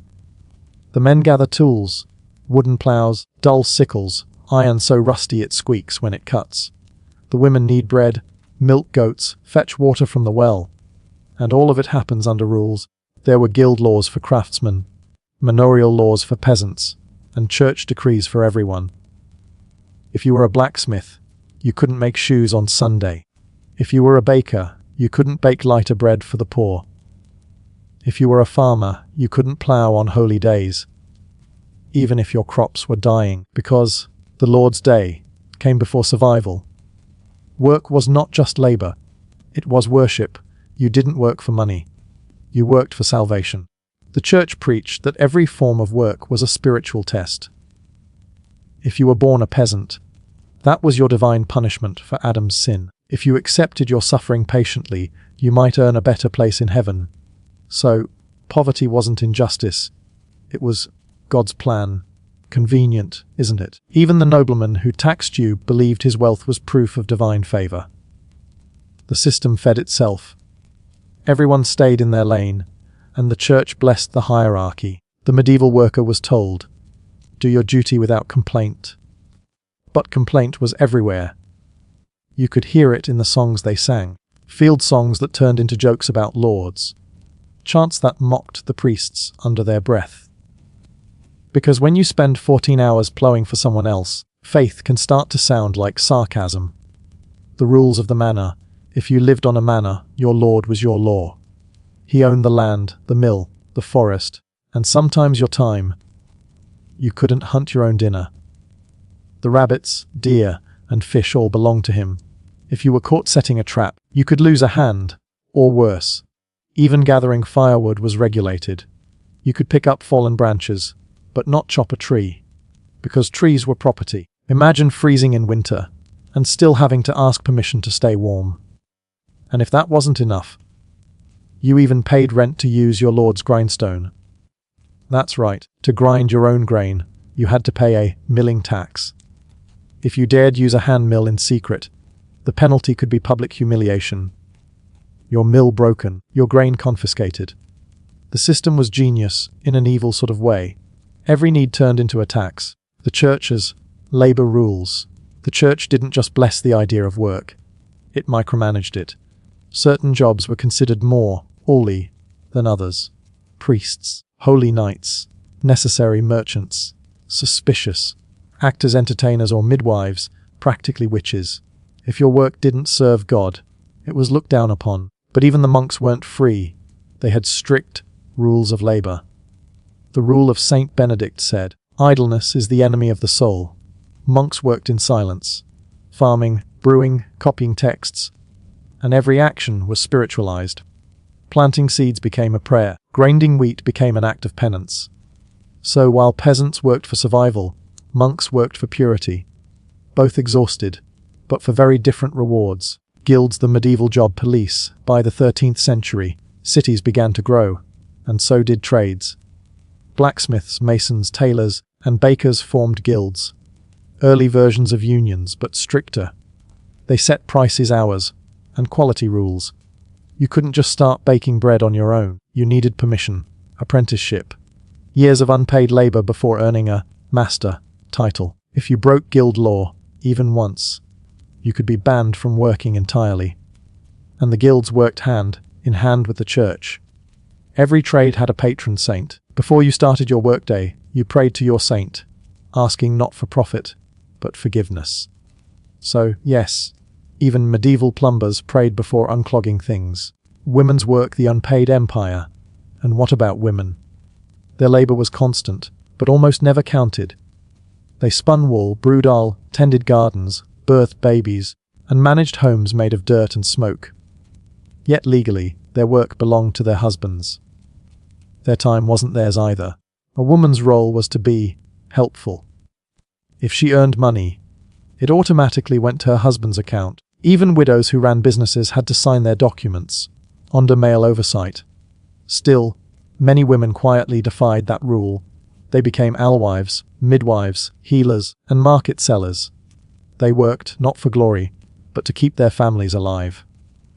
And for that, they were often accused of witchcraft, because nothing scared the medieval system like a woman who could work for herself. Holidays and holy days. Now here's a twist.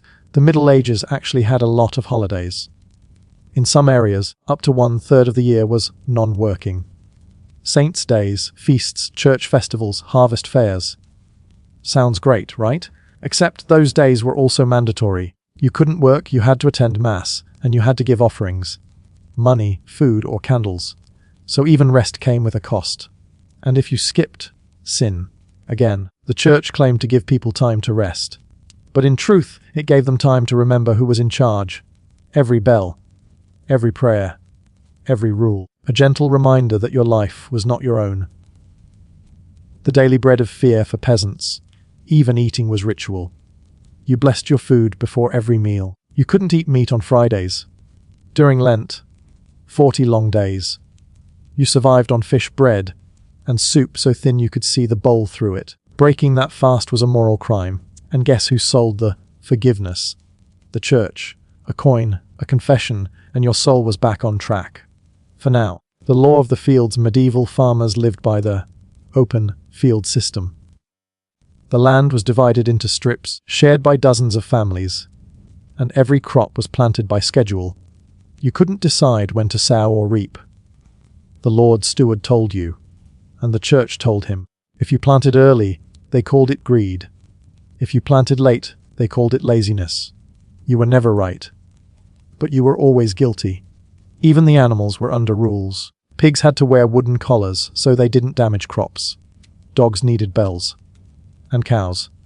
They had grazing laws. If your cow wandered into your lord's pasture, you paid a fine, sometimes equal to half your harvest. The tyranny of time before clocks. Time was measured by the church, so the bell tower wasn't just for prayer. It was the calendar. Time belonged to religion, not to you. Monks even debated whether sleeping too long was sinful. One famous abbot wrote, "Sleep is the thief of prayer." Imagine feeling guilty for napping after a 16-hour shift. Tone turns gently ironic type, so yes, the medieval world invented sleep guilt. Long before modern work culture, the fear of laziness. If there was one thing medieval people feared, it wasn't poverty. It was idleness. Every sermon warned against it. They called it the devil's workshop. Because if you weren't busy, you might think. You might question. You might notice the injustice around you. So they kept you busy. Physically, spiritually, endlessly. Work wasn't just survival, it was control. But in the quiet moments, still, life wasn't all misery. Between the rules, there were moments, small, beautiful ones. Peasants shared jokes at the mill. Women sang lullabies while spinning yarn. Monks grew secret flower gardens behind cloisters. People found ways to make work human again, even sacred in their own way. They may have been bound by rules, but they still laughed, still dreamed, still carved little hearts into wooden beams, while no one was looking. Because no matter how strict the world became, the human spirit refused to stay mechanical. The bells could command their bodies, but never their imagination. So when we talk about the daily grind, today, remember, it was once literal. Grain, sweat, prayer, and punishment. They turned work into worship and obedience into holiness, and we still feel it. That strange guilt when we rest, that pride in exhaustion, that idea that we earn worth by being busy, all of it echoes from a time when even plowing a field was a religious act. In the next chapter, we'll step out of the fields and into the shadows, where superstition, fear, and magic ruled the night. Because the medieval world didn't just have laws, it had curses. The bells never really stopped. Morning, noon, evening, every toll reminded you where you stood. Not just in time, but in life. They were more than sound. They were obedience made audible. Because in the Middle Ages, you didn't just live your date. You performed it. Every action had a rule, and breaking even a small one could brand you as wicked. The ritual of the morning. When a peasant woke, the first thing he saw was his ceiling. A patchwork of straw and smoke stains, spiders hanging like chandeliers. His bed was a sack of hay shared with his family, and sometimes with a chicken or two for warmth. There was no personal space. Privacy was an invention centuries away. He'd rise before dawn, stretch aching shoulders, and whisper a short prayer. Not, "Thank you," but, "Forgive me." Because life itself was treated as a kind of sin that needed constant cleansing. Then came the morning meal, if there was one, usually stale bread soaked in ale. Soup, if you were lucky.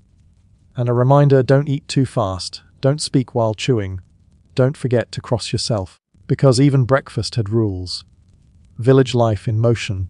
By sunrise, the village was alive. The clang of the blacksmith's hammer echoed from his hut. Children carried water from the well. Dogs barked at carts bumping along the mud road. Women hummed songs as they spun wool or scrubbed laundry in cold streams. Old men patched roofs with straw. And above it all, a priest's voice drifted through the air. Reading Latin none of them understood. Still, they listened, because understanding wasn't required. Obedience was. A soft pause, tone turns observational, and every person had a duty. A cobbler fixed soles, a miller ground grain, a carpenter built tools, and peasants farmed. Endlessly. But here's the strange thing, even though their work fed everyone, they were considered spiritually inferior. Manual labor was holy, yes, but only if done humbly, without pride, without joy. If you enjoyed your work too much, that was called vanity. If you asked for more pay, that was greed. You could break a moral law simply by being ambitious. The hidden economy of fear taxes were everywhere, invisible threads strangling every trade. You paid to use roads, bridges, wells, mills, ovens. Even selling goods at the market required a stole tax. The local lord took a share. The church took another. And if there was anything left, you fed your family. Barely. For every loaf baked, there was a rule about its weight. Too light, fined. Too heavy, suspicious. One chronicler from 1320 wrote, "Bakers are watched as thieves of flour."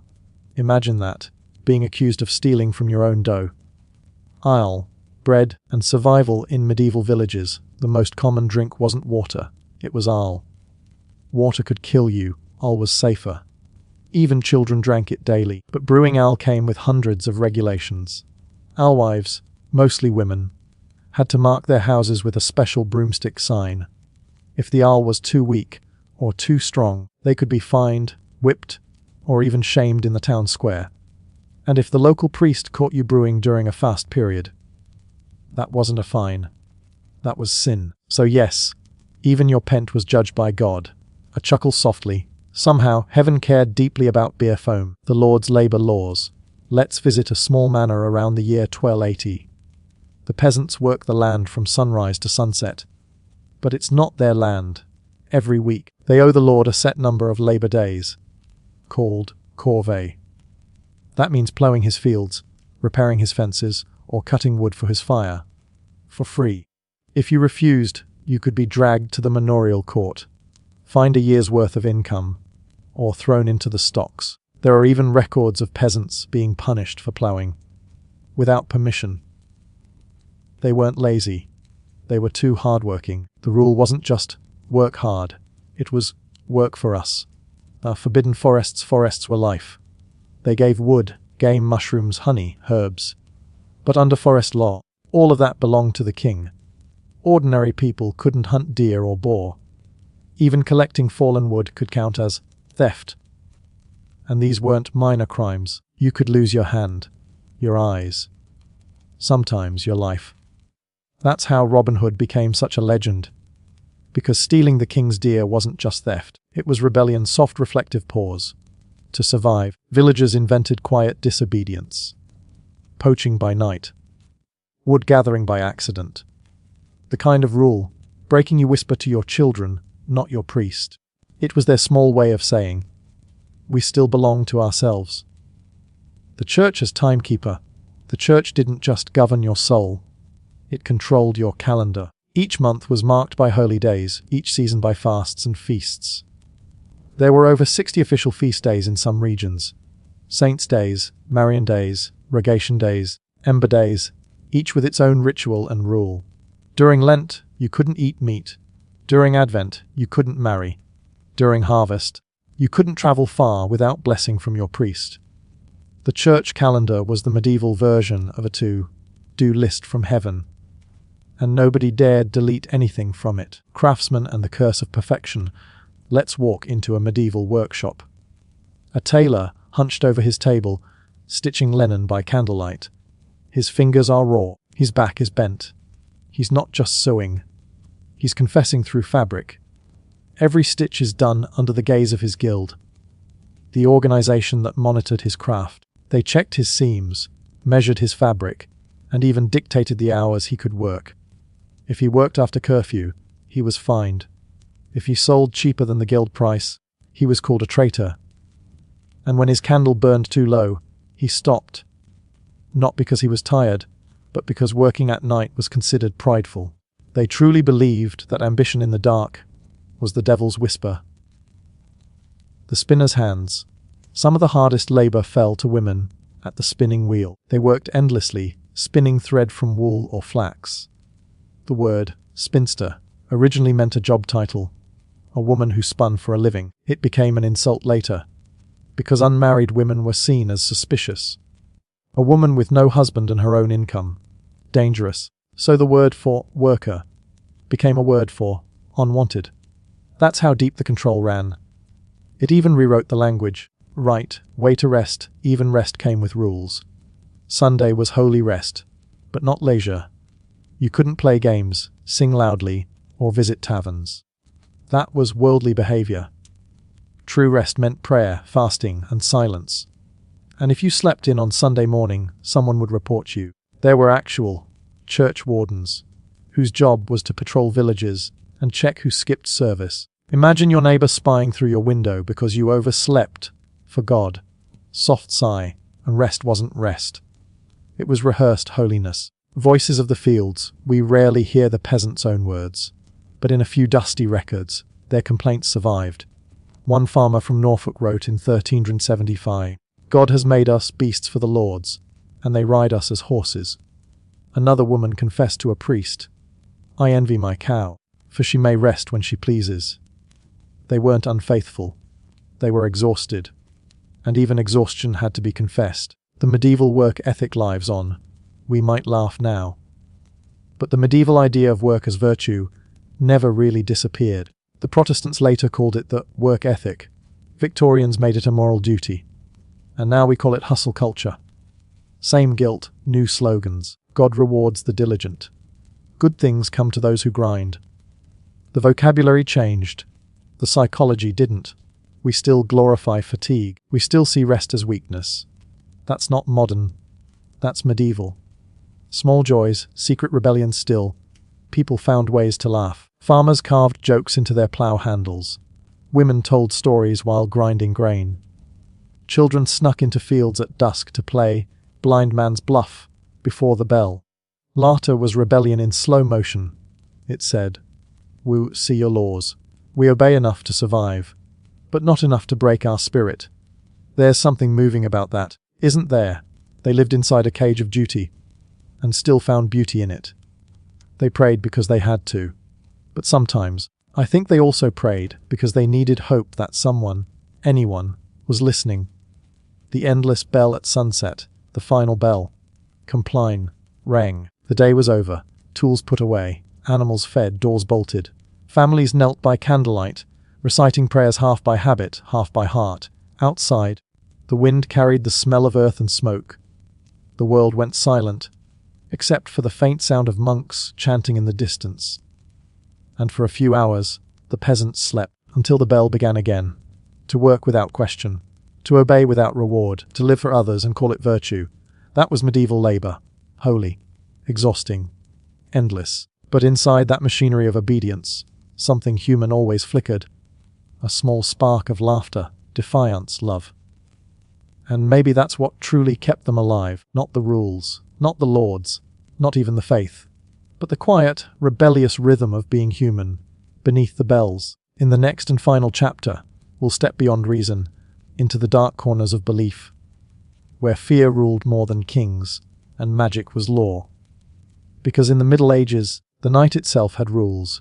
Imagine walking through a medieval village at night. No streetlights, just darkness thick enough to feel. Somewhere, a dog barks, a rooster crows too early, and someone whispers a prayer, because even the dark had rules. The law of shadows. The Middle Ages were an age of fear disguised as faith. To live was to believe, or else. The church ruled not only heaven and earth, but the invisible space in between. And in that space, they saw everything: demons, witches, curses, omens, even talking cats that carried the devil's whisper. If something bad happened, a storm, a failed crop, a sick child, it wasn't nature. It was sin. Someone had broken a rule, and someone had to pay. Soft thunder sound, low and distant. Her narrator slowly, superstition became a kind of law, not written in ink, but carved into fear. The priest was your lawyer, the rumor was your trial, and guilt could spread faster than truth. A witchcraft and the law of blame. Let's start with the favorite crime of the era: witchcraft. In early medieval times, even the church didn't truly believe witches were real. But as the centuries passed, and people got more desperate, the definition of witch expanded. Couldn't explain an illness. Witch, your cow stopped giving milk. Witch, your neighbor's bread rose higher than yours. Definitely witch. By the late 1400s, it had become official. Witchcraft was not superstition anymore. It was a legal offense. And worse, it was considered a crime against God. Soft fire crackling sound. People were accused by whispers. Her garden grows too well. She talks to cats. She walks alone at night. Those were all enough for arrest. And the trials. Oh, the irony. They called them trials. But they were really performances of paranoia. A trial by water, here's how one went. The accused woman was tied hand and foot and thrown into a river. If she floated, she was guilty, because water, the pure element, rejected her. If she sank, she was innocent, but drowned. Heads they win, tails you die. Medieval justice had a strange sense of humor, and people truly believed this was fair. Because fear makes anything seem rational when you're terrified enough. Everyday magic and quiet rules. Not all superstition was deadly, though. Some were just woven into daily life. Harmless, even sweet. Farmers wouldn't plant on Fridays. Mothers tied red threads around babies' wrists to ward off evil eyes. Sailors never set out to sea on a Sunday. And if a black cat crossed your path, you'd stop, whisper a prayer, and turn around. The strange thing, we still do versions of these today. Knocking on wood, crossing fingers, avoiding walking under ladders. They're all little fossils of medieval fear, bits of the old superstition, polished by time, still glittering in modern minds. Soft chuckle, gentle irony.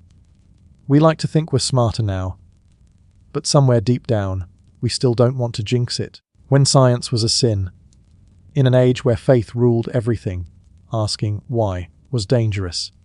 Studying the stars could make you a heretic. Healing with herbs could make you a witch. Questioning a miracle could make you disappear. There's a story from 1310. A scholar named Cecco d'Ascoli taught that comets were natural, not signs of God's anger. He was burned alive for it. The lesson was simple. Don't ask how the world works, just pray that it does. Soft sigh. The tone softens, mournful. And so curiosity went underground.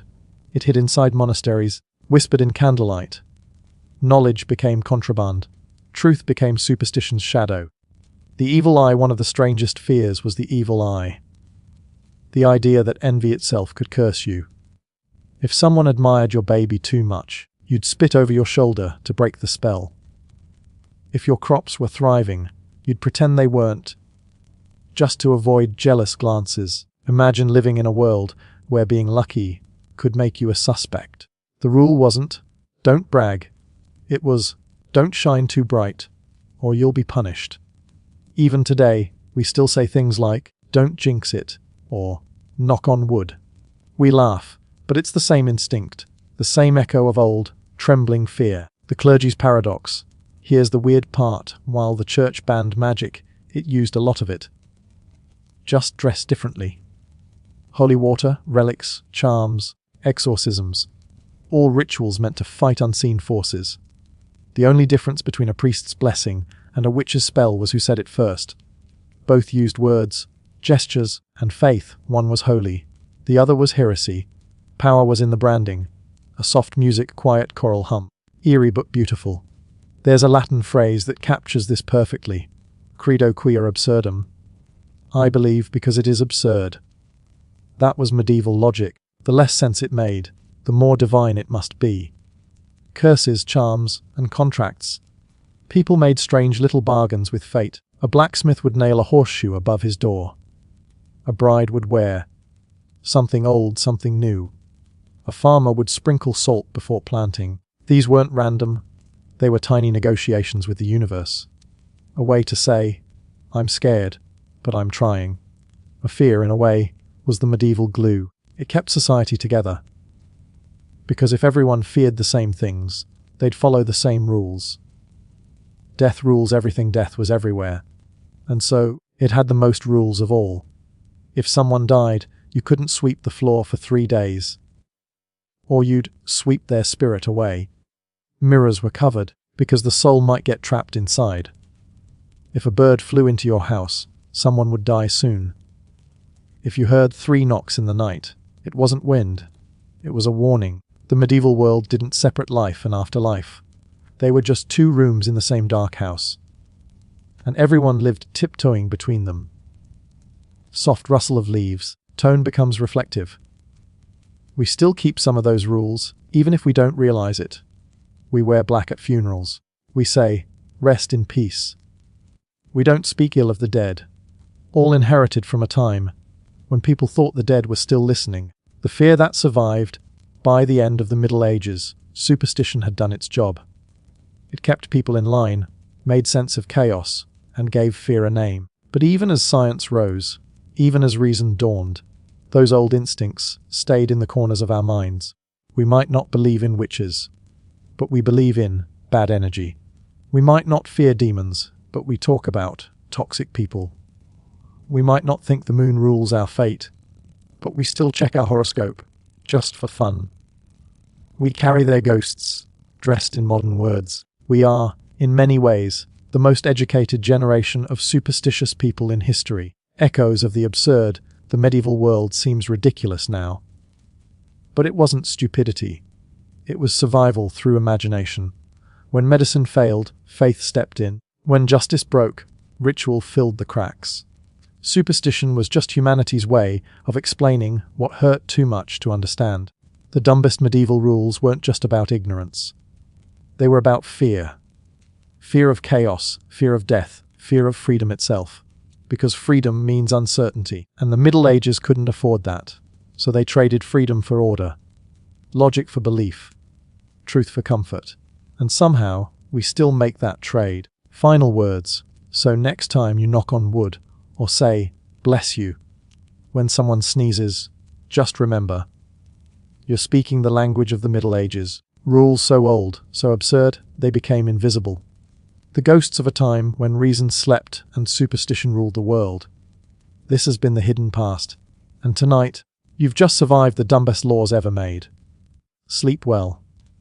And maybe, don't forget to close your window. You never know what rules the night still remembers. In the Middle Ages, fear was like air. You didn't see it. But it filled every corner of life. And like air, you couldn't escape it. You could only breathe it in and hope it didn't choke you. Because superstition wasn't just belief. It was survival. The rule of fear. People didn't fear nothing. They feared everything. They feared dying without confession. They feared storms and comets and miscarriages. They feared eating the wrong food on the wrong day. They feared not fearing enough. Even courage had limits. A knight might face a sword without blinking, but tremble at a blood moon. A monk might defy hunger, but cross himself twice if a raven landed near. That's how deep superstition ran. It wasn't weakness. It was habit, ancient, shared, unquestioned. A soft sound of rustling parchment. And medieval people lived in what you could call a haunted logic. Every event had meaning. Every shadow had a cause. Nothing was random, because randomness was terrifying. So, the rules of fear filled in the blanks. The superstitions of survival. Picture a farmer in 1350. He's kneeling in his field, pressing seeds into the soil. He whispers, "Saint Isidore, guide my hands." Then he turns 3 times, because his grandfather said it confuses evil spirits. When he's done, he buries a lock of his child's hair under the first furrow. Why? Because he believes it will keep the family safe from famine. That's not madness. That's love, expressed through superstition. For people who had no control over nature, these tiny rituals gave the illusion of control. Soft pause. And maybe that illusion was enough to keep them sane. Rules of the nighttime was a world of its own. When the sun set, fear came alive. Doors were locked not just for thieves, but for spirits. Windows were covered, not for privacy, but to keep ghosts from peering in. If a candle blew out by itself, it meant someone would die soon. If your shadow moved strangely in firelight, you crossed yourself, because maybe something else was moving with it. People told stories not to entertain, but to explain the unexplainable. That's how myths spread faster than news. A soft chuckle. You could say the Middle Ages had their own version of viral content. Only their algorithm was fear. The witch next door, the saddest part of superstition, was how easily it turned neighbor against neighbor. It often began small. A baby fell sick, milk soured overnight, a storm ruined crops. Someone would whisper, "It's her fault. She looked at me strangely. She muttered when I passed. She keeps cats." And just like that, a person became a witch. No evidence, no proof, just fear. There's a record from Germany in 1485. A woman was accused of making rain. They tortured her until she confessed. And then, ironically, it rained during her execution. People called it proof. Superstition feeds on coincidence. It turns chance into guilt. And guilt into spectacle. Signs, omens, and warnings, everything had meaning. A bird flying into a church meant death. A sneezing fit meant the devil was nearby. A rainbow meant God was watching. But thunder right after. He wasn't pleased. If you dreamed of teeth falling out, someone in your family would die. If your right palm itched, you'd receive money. If it was the left, you'd lose it. The human brain loves patterns. And when life feels chaotic, patterns feel like safety. Even false ones. A soft, amused tone. We still chase the same comfort today. We call it manifesting. They called it miracle. Same hope, different hashtags. Death, ghosts, and the afterlife. Death wasn't just an ending in medieval minds. It was a doorway. One that didn't always stay shut. People believed the dead could walk among them for 40 days. That's why funerals were full of rituals. Bells, incense, crosses, candles. Not for the living, but to guide the dead away. If someone died violently, they were said to rise again until justice was done. It wasn't horror. It was policy. Even the church had rules for hauntings. They wrote manuals, instructions for priests on how to banish restless souls. Can you imagine? Official paperwork for ghosts. Soft laughter fades into quiet reflection. But in a world where death came easily, plague, famine, childbirth, it made sense. If you couldn't cure death, at least you could make rules for it. Medicine and magic doctors existed. But medicine was mostly superstition wrapped in Latin. To cure a fever, they'd put leeches on your skin. To heal madness, they'd tie herbs under your pillow. To stop a nosebleed, they'd recite a psalm backward. And if all else failed, they'd blame the stars. Astrology was practically medical science in the 14th century. Your treatment depended on which planet ruled the hour you were born. A physician might say, "You're melancholic, Saturn's fault." And that was it. Diagnosis complete. A soft smile in voice. Imagine going to the doctor today and hearing, "You've got Mars in retrograde. Drink more holy water." The blood and the moon. One of the strangest beliefs was the power of the moon. They thought it controlled not just tides, but behavior, mood, even sin. That's where the word lunatic came from. Lunaticus, meaning moon struck.